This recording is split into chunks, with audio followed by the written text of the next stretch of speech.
The best way to sell your service is not to sell your service. আমরা যখন কোনো কাস্টমারের কাছে আউট অফ মার্কেট প্লেসে কাজ নেওয়ার জন্য তাদের কাছে অ্যাপ্রোচ করব, সেটা হতে পারে কোল্ড কলিং বা কোল্ড মেইল, অথবা আপনি লিঙ্কডইনের থ্রুতে ক্লায়েন্টের কাছে আউটরিচ করতে পারেন।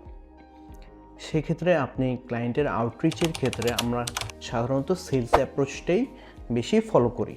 মানে ক্লায়েন্টকে যে আমরা আমাদের কী কী সার্ভিস প্রোভাইড করি সেই ডিটেলসগুলো তাকে দিই এবং তাকে বলি যে এই সার্ভিসগুলো কি আপনি নিতে ইচ্ছুক কিনা বা এই সার্ভিসগুলো আপনার প্রয়োজন কিনা। আমরা যদি এই অ্যাপ্রোচটা ফলো করি, অনেকাংশে দেখা যায় ক্লায়েন্ট আমাদের মেসেজগুলো সিন পর্যন্ত করে না। মেসেজ বলেন, ইমেল বলেন, অথবা ফোনেও যদি আমরা কল করি তারা কলটা রেখে দেয়।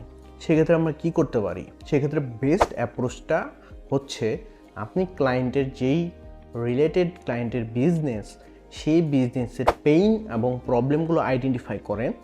তারপর সেই প্রবলেমগুলো আপনি আপনার সার্ভিস দ্বারা কীভাবে সলিউশন করতে পারেন সেই জিনিসটি তাকে বোঝান। সাপোজ আপনি যদি একজন ওয়েব ডিজাইনার হন, তার ওয়েবসাইটটা আপনি রিডিজাইন করতে চান, সেক্ষেত্রে তার ওয়েবসাইটটাতে ভিজিট করেন এবং তার ওয়েবসাইটের যে ল্যান্ডিং পেজ আছে সেই ল্যান্ডিং পেজে কী কী প্রবলেম আছে ওই প্রবলেমগুলো আপনি আইডেন্টিফাই করতে পারেন।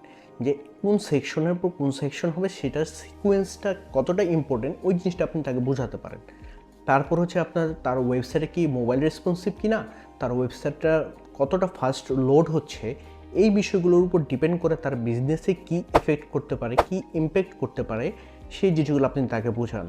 ধরেন তার ওয়েবসাইটেতে যদি একটা লাইভ চ্যাট অপশন থাকে, সেই লাইভ চ্যাটের মাধ্যমে সে ওয়েবসাইটের ওনারের সাথে ডিরেক্টলি কমিউনিকেট করতে পারে। এই অ্যাপ্রোচে যদি আমরা ক্লায়েন্টকে এঙ্গেজ করি তাহলে আমরা বেটার রেজাল্ট পাবো।